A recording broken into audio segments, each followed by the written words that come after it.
this old granny walking up to me. Aren't you the guy that was on the field? I'm like, yes, ma'am, I am. She goes, next to the national anthem, you're the most important thing on that field. I'm like, wait, there's no way you just equated me like as close as the national. I mean, it's the national anthem. And you know, when someone asks me how long I've been doing this, I'm like, I've been actually training for 11 years non-stop. I mean this respectfully. Don't ask me to come to your kid's birthday party. It's not gonna happen. Don't ask me to come out with the boys for a drink. It's not gonna happen. Because for these 4 or 5 months, I'm sacrificing the short term for the long term. Luckily at the time, the gym we were operating in had a basement parking. So I used to drive out, you know, say bye to everyone, and then I'd loop back and come back, and I'd literally sleep at the bottom. I don't have a place to stay. I'm sleeping in my car, but it also looks like that this is working out. You were the first Black South African to get an IFBB Pro card. Yes, sir. Do you feel a lot of responsibility with that? I'm trying to get to the Mr. Olympia. I'm going to get to the Mr. Olympia. No matter how hard things get, they'll never be as worse as I've historically had. The one advice I will always give is... Sibusiso Kotelo, how are you doing? I'm all right, brother. How are you doing? Welcome to the Blue Room. Thank you so much. It's beautiful. Stunning. I must call you Sibu, actually, because you said off air that if we call you by your full name, you're in trouble. Feels like I'm in trouble. You're not in trouble. I'm just glad you fit in the seat. Thank you so much. So IFBB Pro, Yeah. husband, MP warrior, Yeah. child of God. Yeah. Let's get to know you a little bit. Can you tell us a little bit about you, your background, kind Right. of where you grew up? Yeah, so I'm from Durban, very, very small township called Lamontville. The Golden Arrows. Yeah, oh, you know about that. I'm a there we Durban go. boy. Ah, really? Yeah. There we go. So I always joke about my township that it's so small, it has one entrance and one exit. You know, come from a very small place, but I was privileged enough to have more than 2 working brain cells, that I had an academic scholarship from grade 5. That sustained me. Then I went to George Campbell, finished there, 09. Great schooling. I absolutely enjoyed my high school years. And then I took a gap year, unexpectedly actually. Played rugby a bit for UKZN. And then I shipped myself to Cape Town. Went to Cape Town, did construction management, BSc in engineering. And then I stumbled into bodybuilding. And I say stumble because it was never a plan. Like I always say this, that I was never one of those kids that had posters on the wall, you know, of bodybuilders or whatever the case may be. I actually stumbled on it because I was at Virgin Active Gateway and I'm busy training, and you know when you feel like a presence of a big guy next to you, I'm like, oh gosh, it's one of those guys who's going to tell you to get off the machine, you know? Yeah. And the guy waits for me, I rack the machine, and he comes up to me without greeting me, nothing, bro. He just looks at me, goes, I think you really have great genetics for bodybuilding. So I'm like, what is that? And I meant it genuinely. Like, I didn't know it was a sporting code. I didn't know people could make a career out of it. And he's like, I must Google Arnold Schwarzenegger. I'm like, of course I know him, but from the movies. He goes, no, go Google his career before he got into the movies. And I went and Googled it, and I saw this guy posing on stage. I'm like, there's no way I'm doing that. I met him a week later, and I remember talking to him. He goes, have you looked it up? Have you considered it? And I said to him, I remember he has such a witty sense of humor. I'm like, I'm not going to stand on stage in a Speedo. And he looks at me and goes, it's not called a Speedo. It's called a posing trunk. I'm like, whatever it's called, I'm not doing it. Smaller than a Speedo. Yeah, right. So cut a long story short, I found myself a week, probably like a month later, actually, not even a week, a guy who was 2 years or a year my senior, I forgot what year he matriculated. I saw him at the gym again, and he was wearing a bodybuilding t-shirt. So now, obviously, I know the name, I can associate the whole idea. And as I'm telling him a story, I'm like, yo, bro, you know, I met a guy called Andrew Hudson, and just before I finish my sentence, he starts fanboying this guy. He goes, bro, you spoke to who? I'm like, okay, this guy must be a big deal in the bodybuilding space. I'm like, no, this guy walked up to me and said I should try bodybuilding. I've got the genetics for it. And he goes, bro, if Andrew Hudson said you must do it, you must really consider it. And then I met his coach, Bongani's coach, and Stone Kele became my first bodybuilding coach. We did my first show in April 2014, and what a warm, beautiful reception from the bodybuilding community. And honestly, since then, I've never looked back, man. That's insane. I actually know Andrew Hudson. Really? Yeah. I mean, Durban's a small place. Right? He put me on. He genuinely put me on bodybuilding. He's a big human as well. Big human being. And I'm so glad he's coming back. Apparently he's competing next year. Absolutely excited. Did you always kind of have the physique, or is it something you built onto? And they said good genetics. Yeah. What did your frame kind of look like then? To be honest with you, I obviously, I mean, when it comes to genetics, I credit God and I credit my parents, right? I never knew I had the genetics for bodybuilding, and because I remember even when I made cover of Muscle Evolution, the whole headline was the Kid Prodigy. In fact, that's where I get my nickname from bodybuilding, Kid Prodigy. And I remember it was written a phenomenon amongst us. This guy can do what 99.8% of the world cannot do. And I never fathomed what that meant. I mean, I was young as well, getting into the bodybuilding space. But prior to that, I was actually a track athlete. Since I was probably 10, I was running. And when I got to my high school, because I also think at the back of my mind knew I was not going to become a doctor or a lawyer, I went to a technical high school, which was obviously, telling of the kind of projection I wanted to go into. And then from there, I played rugby. I was the smallest guy in my rugby team, under 14, under 15. But because I was there on academic scholarship, I remember grade 10, I got kicked out the top 5 in the grade, and my mom sat me down. I was like, boy, you know why you're here. You know what I mean? Like, I'm a student athlete, not an athlete student, right? And I was like, okay, sweet. And then I canned rugby for a bit, came back grade 11. Then I played first team grade 11 and 12. And that was my background. So structurally wise, I think when I grew taller, I was like, okay, now I'm starting to see where my frame could be going. So I started training because we actually had a 24-hour gym at George Campbell. I started training first thing in the morning. I remember in grade 11 and 12. But I think there it was training for rugby purposes, not really understanding what my body could develop and do, right? But I just realized amongst my peers, I was growing slightly faster than most of the guys, and even guys that started training before me. But again, it didn't really register what that meant or what it mean on a genetic disposition. I think up until I had that conversation with Andrew Hudson, and he picked up something in me where I was like, oh, okay, maybe let's consider this.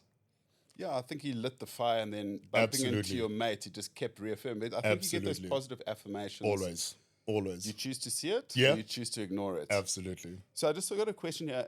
You're known for your physical power and your Right. stature. Yeah.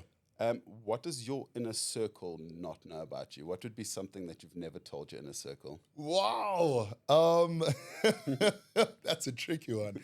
Considering I actually have such amazing inner, my inner circle. I call it the 72, 12, and 3. A lot of people know the 12 disciples and not realize that Jesus actually had 72 disciples that became 12, that became his, what we call the beloved 3.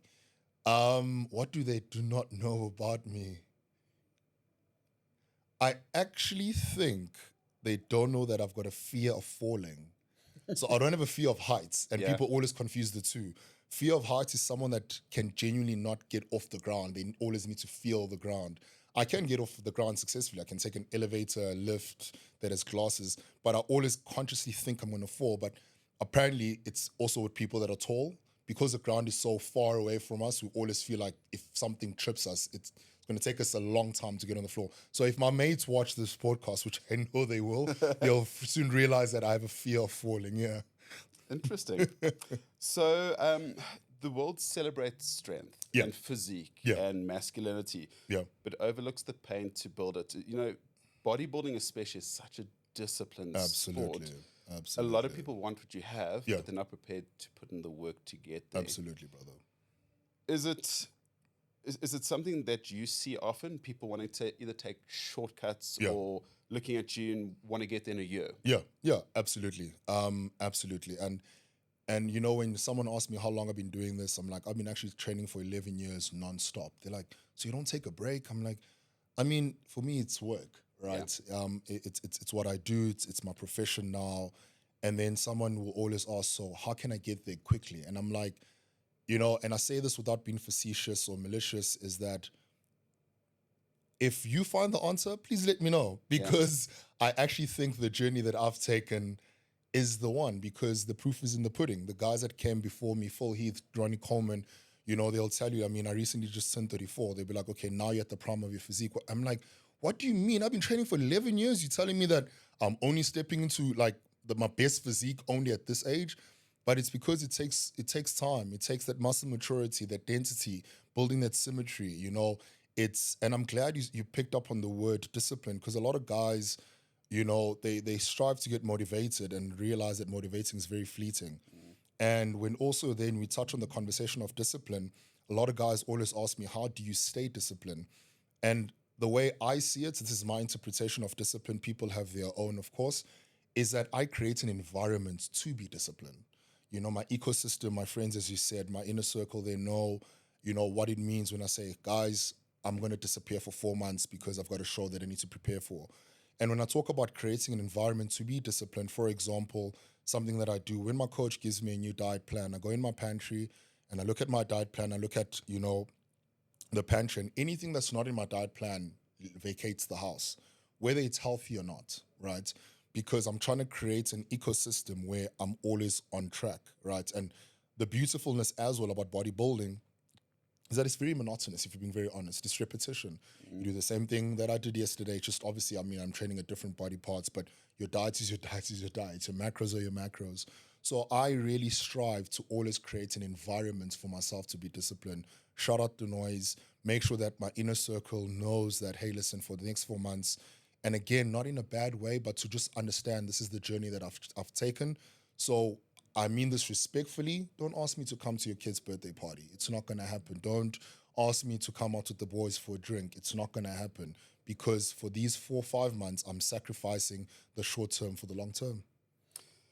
So, you know, like you said, it's monotonous. So Yeah. with the monotony comes fatigue, whether Yeah. it's food fatigue, Yeah. training fatigue, whatever it may be. Yeah, That is a huge mental game. absolutely. And that's what the show's about. Of So course. how do you structure your mental capabilities Yeah. to counteract that? Because fatigue equals burnout. And you Of might not course. see it as burnout, but your Yeah. training would be burnout. Yeah. Got to use different tools, man. You got to use different tools. And I think it's also important to realize that as a human being, we are not one dimensional, right? So you got to find other things that bring you joy. I love shooting. So when I feel like, you know, I just need to not think about anything else that's bodybuilding related, I go to the shooting range, you know, that kind of thing. You know, I love taking long drives. That helps, you know. Man, I'm an indoor person. I love being at home. My sons come visit, you know. So it's that kind of thing. And, you know, when you speak about the mental capacity to continue this journey, it is a hard one. It's a demanding one. But, you know, as cliche as it sounds, you always got to have the end goal in mind. You know, what is the bigger goal? You know, what is it that you need to keep fixating yourself into? I'm trying to get to the Mr. Olympia. I'm going to get to the Mr. Olympia.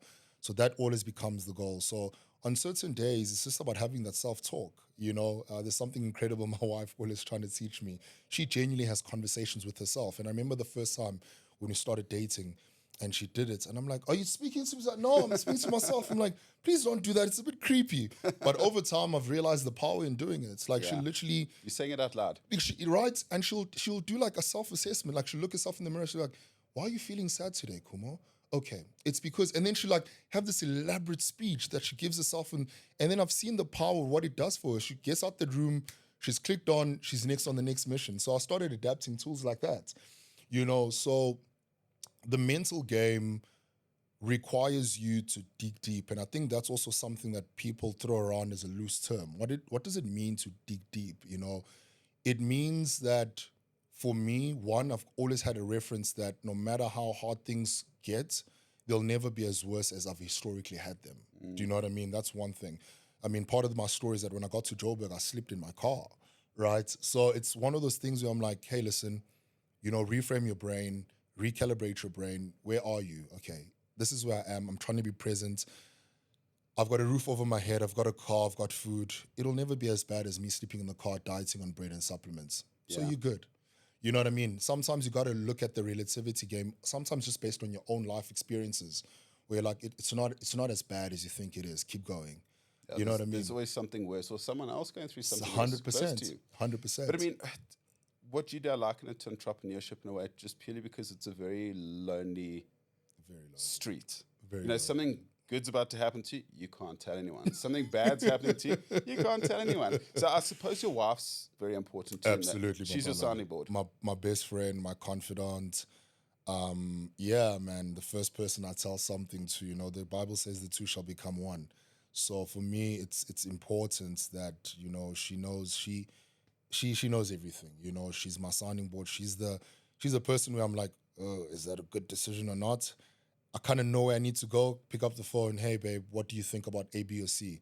I think let's go this direction. Are we good? Are we good? If it bombs out, well, we decided on it together, so we journey the, She can't blame you. you know what I mean? We journey this life together. But it's absolutely important, man, to always have that person who's going to be a sounding board. So, I mean, do you still see yourself as the kid prodigy or a man that survived a lot of things? That's the first time anyone has ever asked me that question. Look, the Kid Prodigy name will always be a name that will linger, around me. I'd like to see what happens when I get on the Olympia stage, right? What's the name they'll be coined? But Do you have a stage name? apparently it's the Kid Prodigy, right? It's just that, I can't be 34 years old being called the kid. You're a middle-aged kid now. The teen prodigy, I guess. But, looking at my life experiences, I really think I've evolved as a person. A lot has happened. I've made a lot of mistakes. I've learned from those mistakes. So, again, the Bible says when I was a kid, I spoke like a kid, I reasoned like a kid, but now I've become a man because I've put those things aside and I press on towards the higher calling, right? So I think it's also that. So tell us, Mr. Olympia. Yes. For a lot of people that don't know. Yeah. Great platform to educate people. Yeah. How do you get there? Because to the layman like me, Yeah. I'll watch it. Yeah. But all of them look like superhuman. Yes. But how do you get there? And then Yeah. also, what are the judges actually looking for that differentiates? Yeah, that's a good question. So Mr. Olympia is the Super Bowl of bodybuilding. It's the FIFA World Cup of bodybuilding. And the way to get there, first, obviously, you got to get your pro card. From getting your pro card, every year we're given a spreadsheet of about probably 20 to 25 countries we can visit, and you then have to win a pro show. So historically, we had a pointing system. They scrapped that off, and now we have to win a pro show in order for you to qualify for Mr. Olympia. Get to the Mr. Olympia, and then there's, as I said, probably 20, maybe 15. Now it's cream of the crop. Now we're trying to battle out to see who's Mr. Olympia. We get there, and now we're looking at everything. We're looking at symmetry. We're looking at balance. We're looking at proportions, body development in terms of muscular structure, shredded. Are you in shape? Are you conditioned? All the muscles are popping. So that's when now we're looking for who's the king of the jungle. And that's Mr. Olympia. The beautiful thing about ours is that it happens every year, which is great. So every year you've got an opportunity to do it, unlike Olympics or whatever the case may be that happens over 4 or 5 years. So for us, it's like every year we look forward to seeing who's going to be the guy that has put in the work in the last 12 months. And then you were the first Black South African to get an Yes, IFBB sir. Pro card. Yes, sir. Do you feel a lot of responsibility with that? Absolutely. Or is it an opportunity to change representation? Both, right? Both. One of my mentors, Sibusiso Kotelo, once said something to me is that a lot of people, when they become the first at something, they fall for the trap of wanting to becoming the only. And when you become the first in doing something, you actually have a implied responsibility not to become the only person, but you actually, it's almost like someone gave me the keys to open the door, and it's my responsibility to keep the door open. Yeah. And I'm so happy and I'm so glad that since then, so many other guys have come into the sport, male and female, and have expanded on it. One of my very close mates, Muzi, actually got his pro card about 4 or 5 months after me. We competed together as juniors. I know Dlodlo is an IFBB Pro. So there's a lot of black guys that have now come up and are doing it. And I implore more people to come and do it, because the more, there's room for everyone. The more people become pros, the more the sports itself starts growing, the more we can get platforms like this to speak about bodybuilding and what it means, So there is definitely a responsibility to ensure that you're not the only. Is there a pro show in South Africa? Not yet. And I say not yet because I'm working to make sure that happens. I was just about to say, it's something that I fight for very hard with the sports that I'm involved in, is to get that, you're not a global sport until you represent it globally. 100%. It's the same as like people are crying out for Formula One to come in, because you can't say Formula One's global if they're not even on the African continent. Right. So there's no IFBB Pro show in Africa, right? The closest one we had was in Egypt, and then it disappeared. And it costs you a fortune to go and 100%. overseas. So we have the same thing, let's say, with High Rocks here or something like that. So that's why when we started Deadly Dozen in South Africa, we've tried to make the frequency great and take it to all areas of the country. Yeah. Because if we have 3 High Rocks races here a year, it gives you such a small amount of opportunity to qualify for world champs. Right. Plus, you got 2 of your races at altitude, which is a huge issue. So, I mean, we kind of worked out to go and race overseas, even if it's a quick race, you're in for 50K. Easy. Just for a race weekend. Easy, yeah. And there's not a lot of people that can afford that. Absolutely. So we try to also develop pro race teams here. When we want to get sponsors. I'm sure you guys struggle with the same thing in bodybuilding is you'd need someone to back you guys financially, and then that would make life much easier. So much easier. Absolutely, man. Absolutely. How many eggs do you go through a month? Quite a few. Quite a few. I mean, it's like 12 just in the morning, 12 at night. So you're looking at about 24 a day, my brother. So it's a lot of food. It's a lot of eating. The wife sitting over there's an egg farmer, her parents, so you guys must chat. Right. That'd be amazing. So talk us through the first time I actually saw you, funny enough, was running out in front of the Springboks. Yeah. In front of Sia. I was like, fuck, that oak's a man mountain. Talk us through what that is and how it came about and what it kind of means to you. Oh man, it means everything. It's without a doubt one of the biggest highlights of my entire life, and it's something that I'll be able to tell my grandkids someday. So how it came about, 2022, I get a message on Instagram, and this guy, I'll mention his name shortly, sends me a message, hey brother, I'd like to talk to you about Saru. Can you give me your number? So now I'm also thinking, Saru. You know when someone also uses like an acronym, your brain doesn't quickly go. And you weren't thinking rugby, obviously. Of course not. I mean, bro, I'm a bodybuilder. Why are you talking about rugby? So I Google Saru. I'm like, huh? So I go his profile. I'm like, oh, Saru, South African Springbok. Okay, cool. Sweet. So anyway, we get on WhatsApp and he's like, hey, brother, we're looking. The previous guy is now, his brand is expanded because he was actually a medical doctor. I think he was a dentist. And he now just wants to focus on his practices, so he's currently trying to step down. So we looked at your profile and we want you to walk out for the Springboks. I'm like, brother, would really love to commit, but unfortunately that year, 2022, I did 3 shows that year. I was in Spain, Brazil, and South Korea. And I'm like, unfortunately, just the diary is not aligning. So I didn't want to commit for like 2 appearances when the guys had like, I think 6 games. So he asked me very nicely, his name is Marlon. He goes, hey, listen, are you able to find me someone that kind of looks like you? So I'm like, I'll look around. Kind of a hard ask, but I'll look around.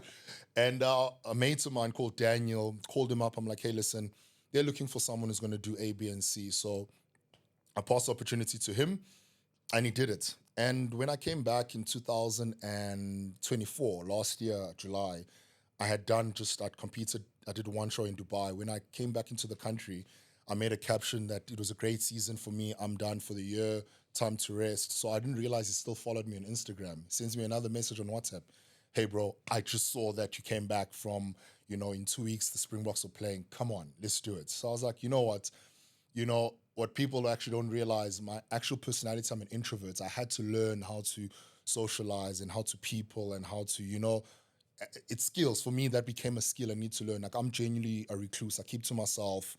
I'm always indoors. So I'm like, hey, is it possible for me to try it out? Because I'm not even sure if I'm able to do this.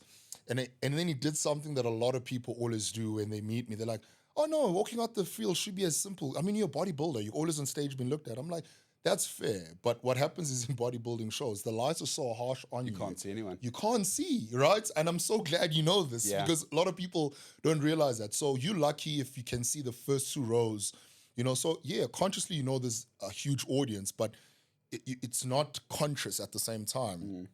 So I'm like, bro, it's not the same as walking out of 65,000 people and the lights are so harsh and they can genuinely see you. So Marlon is like, dude, let's do it. So anyway, get there. I'm like, you know what? I'm going to give it a try. Did my first one at Emirates Johannesburg, and my goodness, the reception there was absolutely impeccable. And then the second game was when that famous picture came out in Cape Town with myself and Sia. And I think, it was that kind of reception and now realizing that I'm etched in the history of a sport I played, but I'm not really part of, if that makes sense. And it was up until, I think, the last match. Now, people also don't know this, or maybe now they're starting to realize our boys are absolutely disciplined. My brother, I don't think you understand. They win a match, they do their, they appreciation for the fans, they get into the locker, they shower, they're in the bus, they gone to the hotel, they're sleeping, because the next day is the next journey. They are absolutely disciplined, so much that I remember the first time I got home, the first question my wife asked, like, did you spend time with the boys? I'm like, no, I didn't. It's like, what do you mean? Like, you're so close to them. I'm like, because they're genuinely so disciplined. But when they played the last match, which was Mbombela, the boys kind of went out, at night after, they celebrated to get as a team.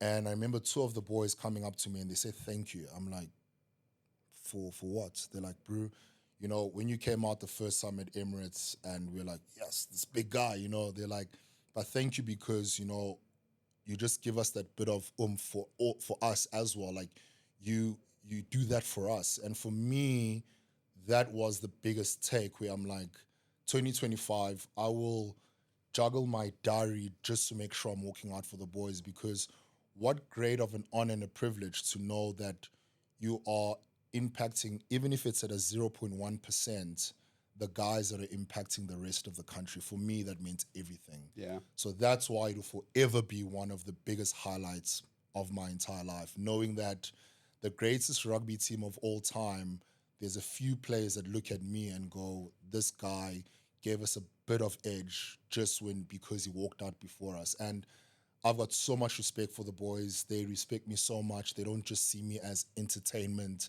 They don't just see me as that other guy. They genuinely, they will walk up to me and greet me. It's just, they're such humble, incredible group of guys.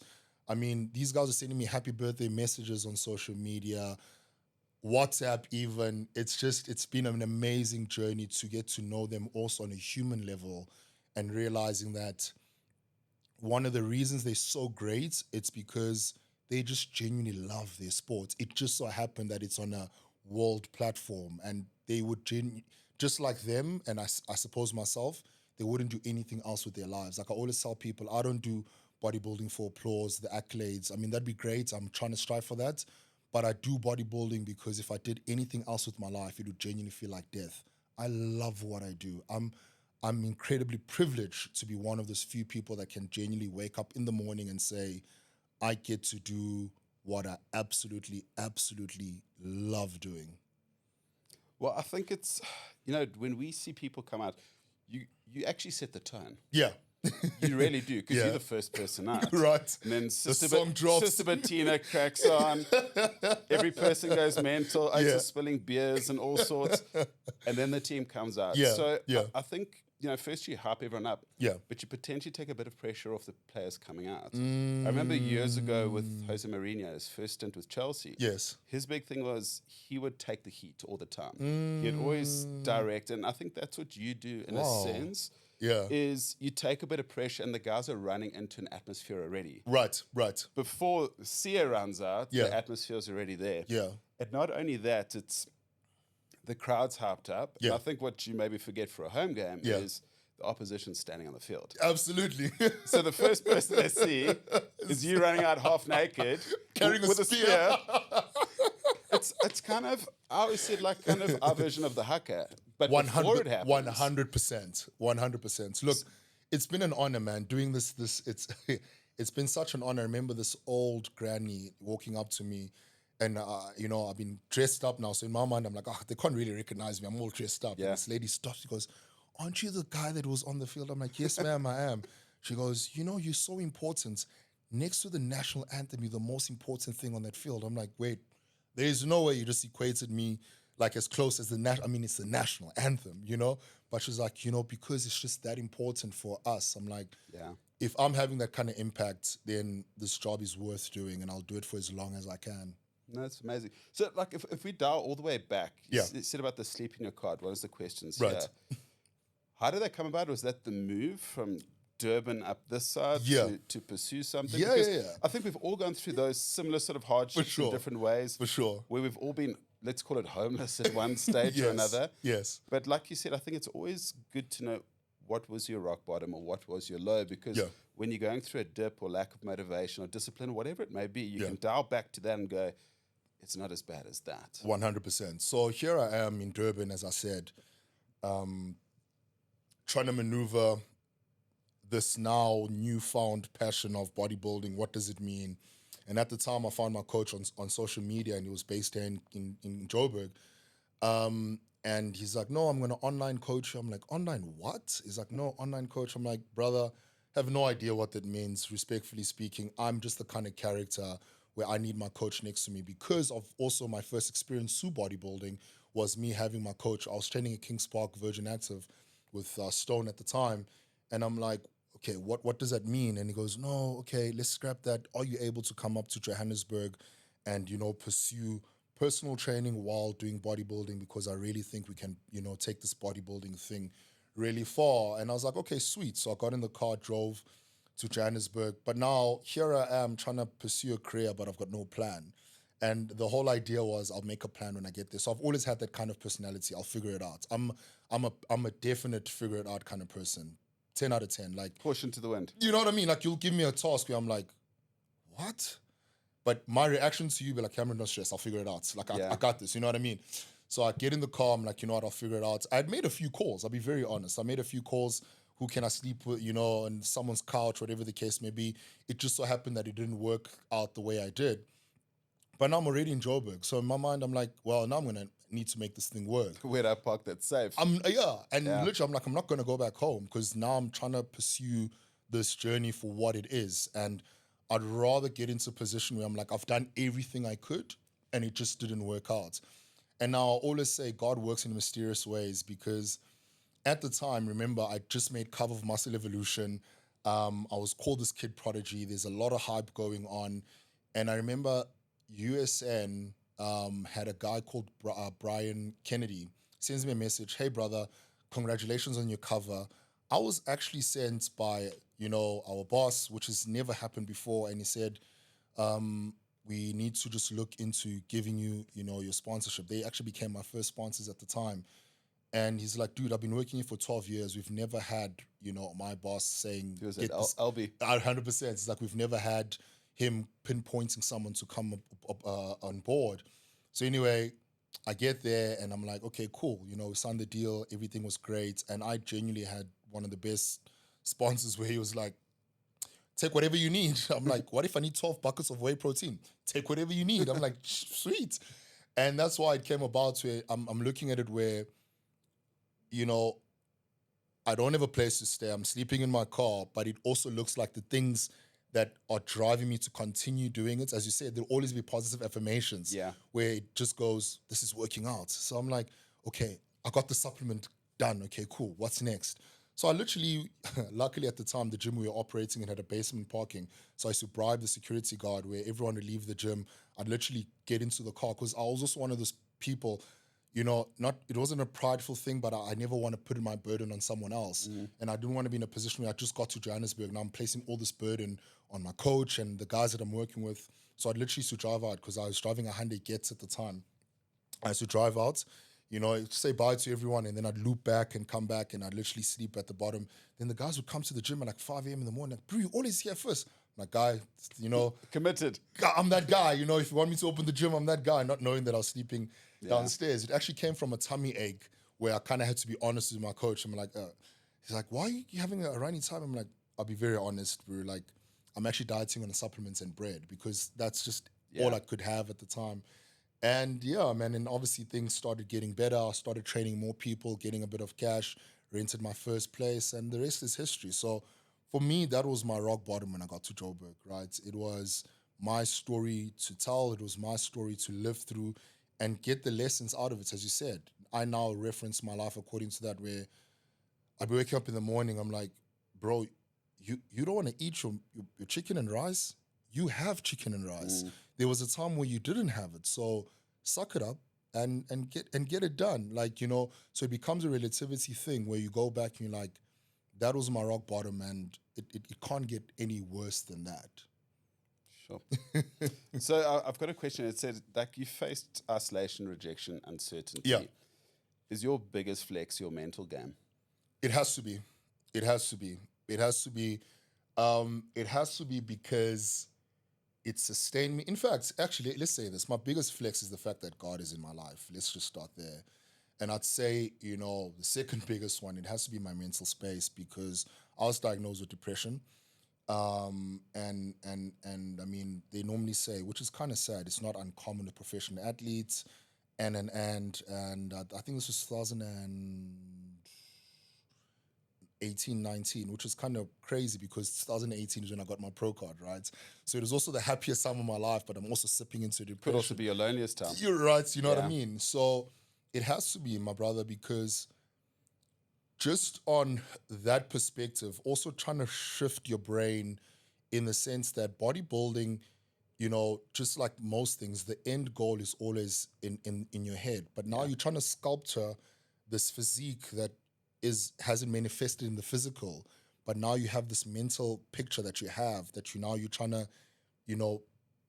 bring it out, and it becomes such a mental battle, because you're going there going, okay, I need to get bigger shoulders. So you do the shoulder workouts. And as you said, one shoulder workout is not going to move the needle, but the repetition of it will. You know what I mean? So now you're in a position where you're like, okay, if I just keep going in this direction, I'm still going. So there comes a point where, as you said, there's a mental fatigue where you're like, bro, I've been doing this program for 12 weeks, 3 months, nothing is happening, but you got to keep going. You got to keep going back. And, as I said, there's certain stories and certain events that have happened in my life where you even draw, the I'm not going to call it motivation, but you call inspiration from it, right? And you're like, okay, cool. Listen, let's you have a lot of self-talks. You have these conversations with yourself, for yourself. Does body dysmorphia ever sneak in where, what you'll see in the mirror versus what your coach will see or somebody else? Yeah. You might be like, I look crap type thing, but your coach is like, you're looking incredible. Yeah. Or vice versa. You're Right. seeing what he doesn't see. 100%, right? Always. Like the always. shoulders are popping. He's like, carry on. Always, bro. But I'll tell you the biggest joke. The biggest joke for me when it comes to the body dysmorphia is that I appreciate the work I've done. I see it. I'm like, thank God for the genetics. Thank God for the ability to have the work to do it. But I genuinely, from a day-to-day perspective, and I mean this with the humblest heart, I don't see myself the way people see me. So much that I remember the first few times, my wife and I were dating. We took a trip. I think we went to Durban. And I remember we were walking at the airport and we see these two guys like bumping each other, like pointing in my direction. And I literally was holding my wife's hand, and I literally looked at my wife and I literally turned around. And as I turned back, I just burst out laughing because I then soon realized they were pointing at me. Yeah. But I don't realize that. You know what I mean? I don't look at me and think I'm someone worth pointing at or being like, oh my gosh, it's that big guy. Yeah. Because in my mind, again, I mean this very humbly, I see myself as normal. It's when I get into tricky situations where I need to fly or anything where I'm like, okay, you're not a normal human being. But from a day-to-day perspective, I genuinely do, so much that, as I said, I'd be in an environment and I see people pointing, I'm like, what are they? I also need to, you are what they're trying to look at. Okay, cool, sweet. So then you smile and wave, so it's that kind of thing. It's a real thing. It's actually a real thing. I'd be absolutely gutted if you sat down on the airplane next to me. Trust me, it happens. Could be sitting at an angle the whole bloody way. It happens quite a lot. We touched on it earlier, but your achievements comes with responsibility. Absolutely. I mean, what is your next step? Is it having to win a pro show? So definitely that's the next step. Is that your plan? That's the plan. Next year I'm gonna go back on stage, win a pro show, and I'm going to the Mr. Olympia. That's the plan. Do you also find that the higher you go within this industry, that it isolates you even more, or do you isolate yourself? A bit of both, right? And a bit of both. It isolates you because for some reason the narrative then becomes that you unattainable, if that makes sense, you know? And one thing I love, shout out to him. I hope he gets to watch this. One of my mates, Mr. Olympia, Samson Dawuda, I love what he's done with his brand.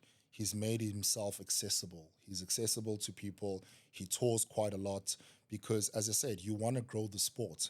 However, though, there comes a period in time, as I said in prep, that you want to isolate yourself, cut out the noise, put your head down and work. So it becomes a bit of both. It does become a lonely journey. The thing is about bodybuilding as well is that it also lends itself to making someone very conceited and vain. I think that's the side of the sport and not a lot of us don't like.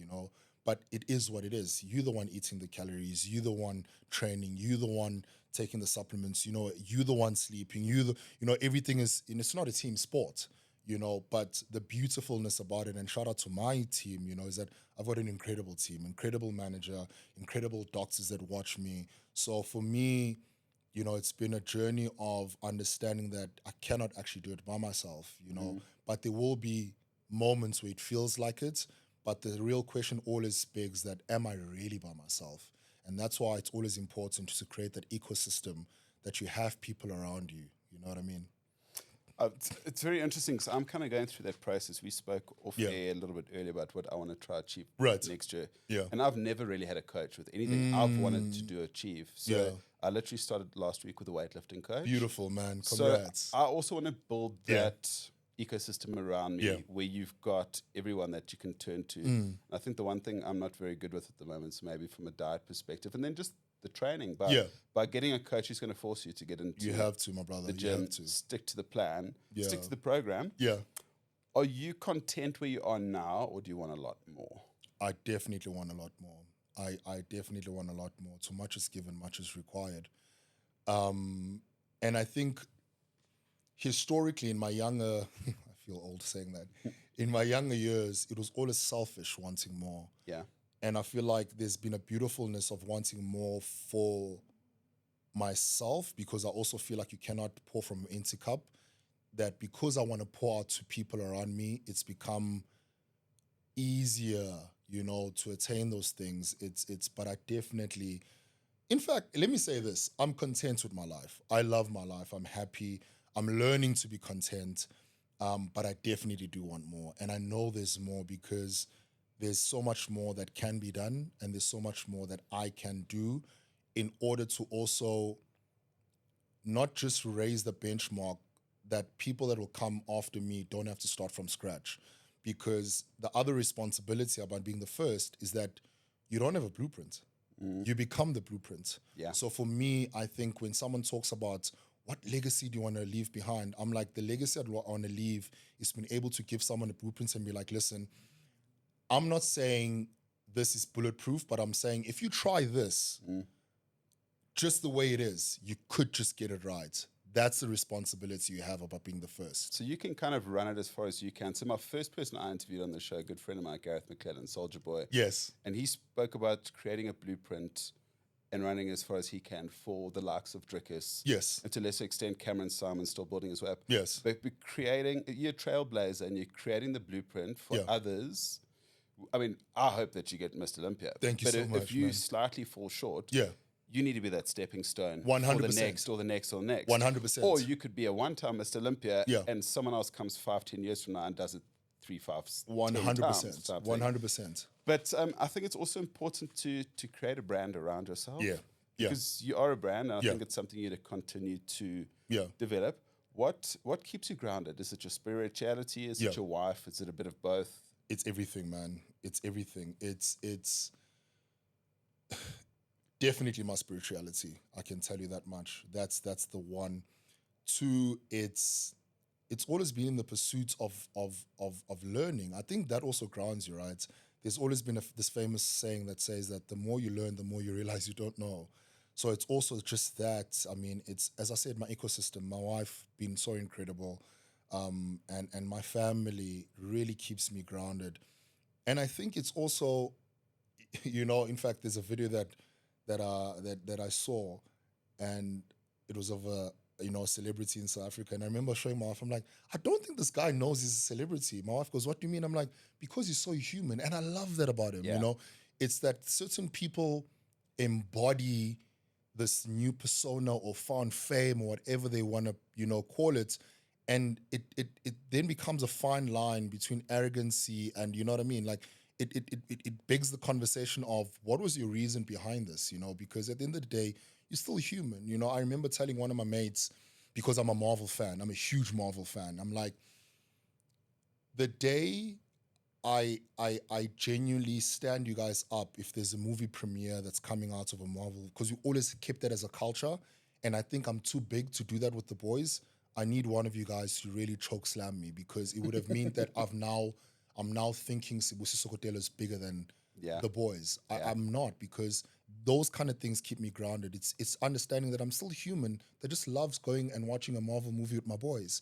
But as soon as I'm like, I'm too busy for that, or I've got this that's more important, whatever the case may be, it can never be more important, because the reality is it's who am I after all of this is done? That's the real you, right? That's the real person. Am I the friend that my friends know that at 2 a.m. in the morning they can give me a call and be like, bro, I just need to talk to someone. For me, that's the true essence of who I am. Yeah. You know, the other stuff is beautiful. I enjoy it. I love it. I get to travel. I get, as you said, I'm a whole brand. But at the end of the day, at my core, who are you? Like, in fact, one of my clients who asked me this, especially when I won my pro card, he's like, okay, strip away the titles, strip away the accolades. Who are you? And that, for me, always keeps me grounded, because you know, I'm Sibusiso Kotelo that decided to do bodybuilding. And a lot of people also just put their identity in what they do. And it becomes such a huge attachment. And that's why when they don't achieve certain things, it hits them. And I'm not downplaying having to have goals. It's absolutely important. That's why we work so hard. But I'm a Sibusiso Kotelo that has decided to be a pro bodybuilder. Yeah. Could have done anything else with my life. But at the core of it, who is Sibusiso Kotelo? That becomes the thing that grounds me the most, is that I gotta always keep that real thing the real thing. So in closing, like your client said to you, stripping out bodybuilding. So we're going to strip it out for the last question. What advice would you give to young South Africans? You know, it sounds, most of the advice that always, you know, we get given, and it saddens me that I also fell for the trap of getting lost in the message because it sounds so cliche. You know, when someone goes, just work harder, and you're sitting there going, brother, I've been working hard. Yeah. You know, or, you know, don't stop fighting, don't give up. Like, what these things mean? Because they sound like very fleeting statements. But the one advice I will always give is just being consistent. Show up. Yeah. Show up. And when I say show up, my brother, I mean show up and be present. You know, I've had opportunities that were presented to me just because I showed up at an event that I would otherwise wouldn't have went to.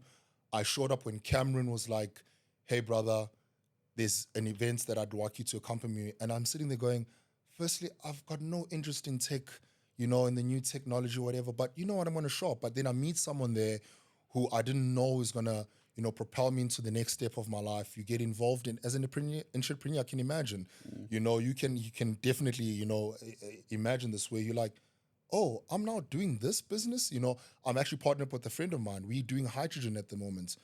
Do you think I would have been doing hydrogen 3 years ago? Of course not. But here I am, you know. So when I say show up, I mean, grab the opportunities, be present, you know, do things that will always be cultivating you towards the next goal. Keep learning. You know, keep learning. Like, as I said, I had no idea I'd be doing hydrogen, but here I am learning a whole presentation about, you know, what does it mean to put hydrogen in a truck and reduce it by this and that and that and that. But just like my other coach used to say, hard work works. And for the longest time, I just thought it meant just at the gym. But you soon realize hard work works. And the hard work is also just doing things that you're genuinely not comfortable with. As I said, I'm an introvert. I keep to myself. I've learned how to do public speaking from the age of 17. I've learned how to do Toastmasters. I've learned how to do debating. I had to learn these things, but it takes you just showing up. If I didn't show up for that debating, realizing my flaws and where I am and where I needed to be, I wouldn't have done all those things.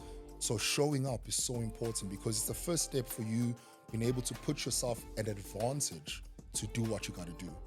Dude, absolutely love that. And it's been incredible having you on. Thank you so much for having me, brother. Thank you for your time. Thank you so much.